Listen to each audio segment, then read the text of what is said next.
What is the ultimate fate of the land that has been and continues to be the epicenter of global conflict? The land of prophets and faiths, the land of Israel and Palestine. We all hear chatter about end times prophecies and signs, but rarely do we see content that gathers all the major religious perspectives in one place. In this video, we're opening the ancient text to explore what is the future of Israel according to Judaism, Christianity, and Islam. Let's be clear from the start. Our goal here is to present these beliefs as they are without validating one over the other. Our goal is knowledge and understanding. So let's begin our journey with the oldest of the Abrahamic faiths. 1. The future of Israel. In Judaism, in Jewish belief, the land of Israel isn't just any piece of land, it is the promised land, a divine inheritance promised by God to Abraham and his descendants. The Jewish view of the future is fundamentally linked to the concept of the Messianic era. According to Jewish texts, the future holds these key events. The coming of the Messiah, Mashiach. Judaism professes the belief in a future Messiah, a king from the line of David. His role is not only spiritual but also political. The ingathering of the exiles, kibbutz galuyot, a primary sign of the Messianic era is the return of all Jewish people from their dispersion across the globe.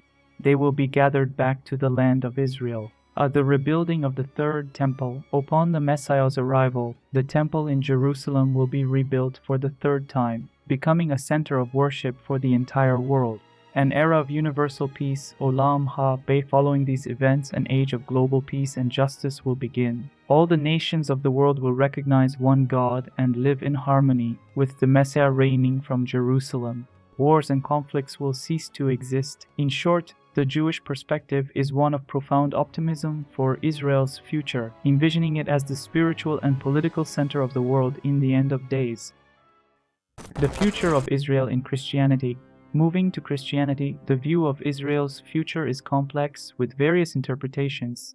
However, a dominant view, especially within evangelical Christianity, sees Israel as playing a central role in the events of the end times. This view is based on interpretations of biblical prophecies, especially from the books of Revelation and Daniel. The return of the Jews as a sign. Many Christians view the re-establishment of the State of Israel in 1948 and the gathering of Jewish people as a direct fulfillment of biblical prophecy and a sign that the end times are near. Of the Great Tribulation, it is believed the world will enter an intense 7-year period of suffering, war, and disaster. During this time, a figure known as the Antichrist will rise, first making a peace treaty with Israel, only to break it and turn against them. The Battle of Armageddon. At the climax of the tribulation, the armies of the world will gather in a place called Armageddon in northern Israel to wage war against the nation. The second coming of Christ. At this critical moment, just before Israel is defeated, Jesus Christ will return to earth visibly and physically. He will defeat the Antichrist and his armies and save the remnant of the Jewish people, who will then recognize him as their Messiah. The millennial kingdom. After this battle, Christ will establish a 1,000-year kingdom of peace on earth with Jerusalem as its capital. So, in this Christian view, Israel undergoes a period of intense conflict, but the end result is its salvation and establishment as the center of Christ's earthly kingdom. 3. The future of Israel in Islam. Finally, in Islam, the future is tied to the major and minor signs of the Day of Judgment. The Quran mentions the children of Israel, Bani Israel, in many verses, some of which are interpreted to describe their future rise and subsequent corruption on the earth. The Hadith, or the sayings of Prophet Muhammad, provide more details on the end-time events related to the region, the arrival of the Mahdi. A major sign is the appearance of a righteous leader from the lineage of the Prophet, known as the Mahdi. He will unite the Muslims and fill the earth with justice. The emergence of the Dajjal, the Antichrist, a figure known as the Dajjal or the false Messiah, will appear.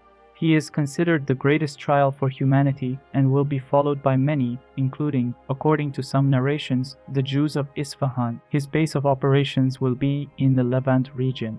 The descent of Jesus the Isa, son of Mary. The definitive major sign is the return of the Prophet Jesus, who will descend from the heavens in Damascus. His primary mission will be to defeat and kill the Dajjal. The final battle, according to Islamic prophecy, a major battle will take place between the Muslims led by Jesus and the Mahdi and the Dajjal and his followers. A famous hadith states that during this battle, the very stones and trees will call out, "O Muslim, O servant of God, there is a Jew behind me, come and kill him." Through the era of peace, after the victory of the Muslims, an era of peace and prosperity will prevail over the earth under the rule of Jesus, who will govern according to Islamic law. The Islamic view, therefore, sees the current conflict as a precursor to these major end-time events, which culminate in the return of Jesus and the victory of the Muslims. As we've seen, each of the three Abrahamic faiths has a clear yet distinct vision for the future of this land. Judaism sees a golden future for Israel as the world's spiritual center, but Christianity sees it as the focal point of dramatic end-time events culminating in the return of Christ, and Islam sees the conflict as part of a divine timeline that ends with the return of the Prophet Jesus and the establishment of justice. The fascinating and perhaps ironic common thread is the central role of a Messiah figure. Whether it's the anticipated Mashiach in Judaism, the returning King Jesus in Christianity, or the Prophet Jesus who defeats the Dajjal in Islam, ultimately these are matters of faith and eschatology, and belief in them is a personal choice. Our goal was simply to present the full picture, to help understand the deep-seated religious beliefs that shape so much of the world's perspective on this timeless conflict. What did you find most interesting? Let us know in the comments, but please, let's keep the discussion respectful of all faiths. Peace.